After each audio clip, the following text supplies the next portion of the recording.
तो क्या नाम है सर आपका? सईद अहमद। सईद अहमद। अच्छा, ये रामपुर के आप खास बाशिंदे हैं? जी जी बिल्कुल, प्रॉपर रामपुर से हैं हम। जी। अच्छा, हम आपसे ये जानना चाह रहे हैं, जो इस वक्त रामपुर में माहौल है या पूरे हिंदुस्तान में माहौल है कि जो एजुकेशन है, मुस्लिम की एजुकेशन का जो डाउनफॉल है, इतना स्तर कैसे गिर गया है? देखिए, एजुकेशन हमारे मज़हब में सबसे पहले जो आई है, इक़रा बस्मा, पढ़ो, और उसी चीज़ को हम फॉलो नहीं कर रहे हैं। हम पढ़ना भूल गए हैं। हमने पढ़ा नहीं है अपना गोल्डन एरा ऑफ इस्लाम, कि हमने साइंस को कितना दिया है, बट अब हम भूल गए अपने उस चीज़ को, अपनी हिस्ट्री को। तो सबसे पहले अपनी हिस्ट्री पढ़ें और फिर हम हिस्ट्री रिपीट कर सकते हैं एजुकेशन की। कुछ रामपुर की हिस्ट्री के बारे में बताएंगे? हाँ, हमारे पास बहुत ह्यूज हिस्ट्री है।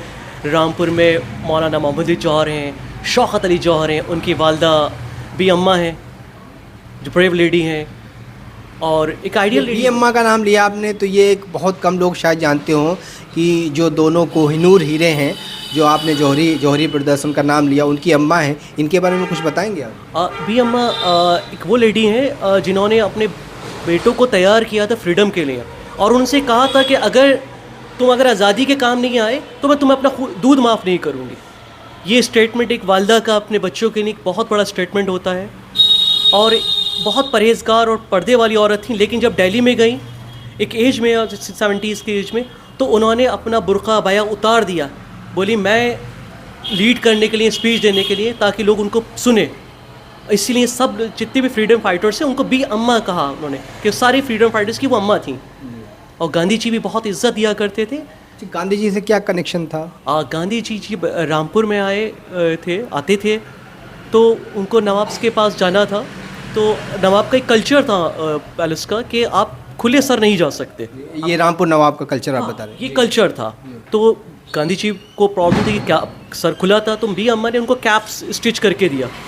जो रामपुरी कैप एक फेमस है, उसी को एक वाइट खादी में, ताकि एक फ्रीडम फाइटर का जो गांधी जी का ड्रेस था उसमें दिया, जो आज गांधी जी का गांधी कैप कहलाता है। तो वो देन जो है बी अम्मा की है? जी जी, वो बी अम्मा की देन है। हमारे रामपुर का गांधी कैप है, रामपुरी कैप है, जिसको गांधी कैप कहा जाता है। जी जी जी। और कुछ बी अम्मा के बारे में कोई फेमस चीज़, कोई ऐसी चीज़ जो यूनिक हो या अलग हो? नहीं, देखिए, मैं तो चाहता हूँ कि मैं थोड़ी सी रिसर्च करूँ बी अम्मा के बारे में। इतना कह सकता हूँ कि हमें पढ़ना चाहिए उस आइडियल लेडी को, और एज ए मदर कैसे परवरिश करना चाहिए अपने बच्चों की, उनसे सीखना चाहिए। हमने देखा है, आपने ये जो कुछ बुक्स भी हैं, हदीसें हैं, ये किताब है या कुरान है, ये आपको भी शौक़ है? लोग क्या आके यहाँ पढ़ते हैं? आप क्या मैसेज यहाँ जो आपने रख रखा है, ये रेस्टोरेंट में जो आपने खोला है, उसके साथ साथ आप ये देख सकते हैं, आप ये पिज़्ज़ा भी देते हैं, और ये पूरा इन्होंने बहुत अच्छा रेस्टोरेंट खोला है, इनको मुबारकबाद। लेकिन मैं पहले एक ऐसा रेस्टोरेंट देख रहा हूँ जिसमें आप देखेंगे कि पिज़्ज़ा के साथ साथ और स्नैक्स के साथ साथ आप ये देखेंगे कि इन्होंने जो है वो किताबों का कलेक्शन भी किया है। आप थोड़ा सा बाहर, अब मैं आपको दिखा दूं, आप इनकी दुकान ये देखिए, ये आप देख सकते हैं, ये तोपखाना के पास में ये दुकान है इनका, ये पिज़्ज़ा प्लेनेट। और ऊपर भी इन्होंने डबल स्टोरी ऊपर ही बनाया, अभी हम ऊपर भी आपको दिखाएंगे।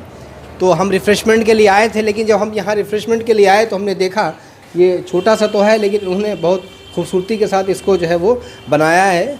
और सबसे जो सरप्राइजिंग चीज़ है, हम अभी रज़ा लाइब्रेरी गए थे, वहाँ से जो लौट के आए तो देखा कि आपने यहाँ पे किताबें ये लोगों को पढ़ने के लिए रखी हुई हैं।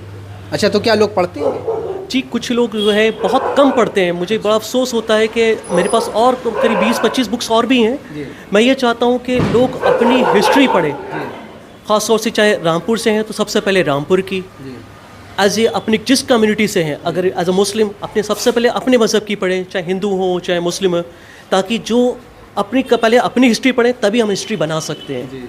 जब हिस्ट्री नहीं पढ़ेंगे तो हमें हिस्ट्री भूल जाएगी। वो कहावत है ना कि जो कौम अपनी हिस्ट्री भूल जाती है, हिस्ट्री उसको भूल जाती है। बिल्कुल बिल्कुल। तो आज हमारा हाल वही है, हम हिस्ट्री भूल गए, हिस्ट्री हमें भूलती जा रही है। बिल्कुल बिल्कुल। आइए हम दिखाएंगे, ऊपर भी इनका बहुत अच्छा इन्होंने जो एक सिस्टमेटिक ढंग से बनाया हुआ है, आप देख सकते हैं। आइए, आप भी आइए ना, आप आगे रहेंगे तो कभी भी रामपुर आएँ तो यहाँ पे ज़रूर देखें। सबसे अच्छी बात इनकी ये लगी कि इन्होंने जो बनाया है, वो बनाने के साथ साथ जो बैठाने का सिस्टम रखा है, आप देख सकते हैं, डेकोरेट भी बहुत अच्छा किया है। सवाल पूछेंगे, ये अब रामपुर के बारे में आप ये बताइए कि जो नवाब साहब की जो लाइब्रेरी थी, अभी हम गए थे लाइब्रेरी में, तो ये लाइब्रेरी क्या इस वक्त वाकई जो है वो एशिया की नंबर 1 लाइब्रेरी है और जो किताबें इसमें हैं यूनिक हैं? सर मैं एशिया की नहीं कहूँगा, मैं कहूँगा वर्ल्ड की नंबर 1 आप कहेंगे इसको। अच्छा। क्योंकि कुछ लिटरेचर इसमें इतना खूबसूरत है जी। कि अपना आप में यूनिक है। जी जी जैसे सबसे बेस्ट चीज़ मुझे जो लगी, हज़रत अली रज़ियल्लाहु अन्हु के हाथ का लिखा हुआ कुरान है। जी। इस पे हिरन की खाल पर लिखा हुआ है, अच्छा। तो वो हिंदुस्तान में शायद से मेरे ख्याल से दुनिया में कहीं और नहीं है। जी माननीय मोदी जी भी आए थे, उसका ईरान यात्रा पे उन्होंने इसका जिक्र किया हमारे उस कुरान का। जी यहाँ पर फ़ारसी में लिखी हुई रामायण भी है, यहाँ पर पुराने आपको संस्कृत के भी लिटरेचर मिलेगा, आपको फ़ारसी का भी लिटरेचर मिलेगा जो 1000 साल पुराना, 1500 साल पुराना, बहुत पुराने हैं, जिसको हम पांडुलिपि कहते हैं, जो पत्तों पर लिखी होती है, वो भी आपको बहुत बड़ा लिटरेचर यहाँ मिलेगा। तो ये मैं एशिया का नहीं, मैं कहूँगा आप अगर रिसर्च में हैं तो आप वर्ल्ड की सबसे पुरानी कहिए उसको। और कुछ रामपुर के बारे में आप बताना चाहेंगे? देखिए सर, रामपुर मेरा गंगा जमुना तहज़ीब के लिए बड़ा फेमस है। यहाँ पर हम लोग बड़ी उसमें रहते हैं और मैं तो कहूँगा कि यहाँ पर कुछ स्पेस ऐसे हैं कि जो टूरिस्ट प्लेस बन सकते हैं। हमारा किला है और नवाबों की बहुत सी बनी हुई पुरानी बिल्डिंग्स हैं। सबसे ज़रूरी हमारे रामपुर में गांधी समाधि है, जो दिल्ली के बाद, राजघाट के बाद दूसरी स्पेस है जहाँ गांधी जी की अस्थियाँ हैं। तो ये हमारे पास बड़ी फ़ख्र की बात है कि रामपुर में हमारी गांधी जी की अस्थियाँ हमारे पास हैं। अस्थियाँ कुछ वहाँ पे भी हैं राजघाट में, दिल्ली में, और बाकी यहाँ पे तो थोड़ी अस्थियाँ। तो वो अस्थियाँ क्या लाई गई थी यहाँ पे? जी, रामपुर के नवाब साहब वहाँ पर मौजूद थे और नवाब साहब अष्ट धातु की एक उस पॉन्ड था, उसके अंदर लाए थे और बाकायदा जब लेकर आए तो रामपुर सजा था। और फिर यहाँ पर कुछ ब्राह्मण पंडित लोगों ने अपने स्टोक के साथ फिर उसको दफन किया है और उस पर गांधी समाधि क्रिएट की गई है। तो बहुत रिस्पेक्ट के साथ बताते हैं बड़े हमारे कि उसको रखा गया था। लोग पूरे रामपुर वाले, गांधी जी के चाहने वाले बहुत थे यहाँ पर, तो उसको देखने आ रहे थे। एक मेला सा लग गया था, पहले कलश को देखने आए, जो अष्ट धातु का कलश था जिसमें अष्टियाँ रखी हुई थी, पूरे रामपुर के लिए रख दी गई थी। लोगों ने उसको देखा, दैन फिर उसको एक पूरे के पूरे जैसे हिंदू रस्म के हिसाब से उसको दफन किया गया और वहाँ पर खूबसूरत सी गांधी समाधि बनाई गई, जिसको आगे चलकर नवाब साहब के बाद आज़म खान ने उसको रिक्रिएट किया। और हमारे फ़ख्र की बात है कि हमारे रामपुर में गांधी समाधि है, इस पर हमें बड़ा फ़ख्र रहता है। थैंक यू वेरी मच, आपसे बात करके बहुत अच्छा लगा।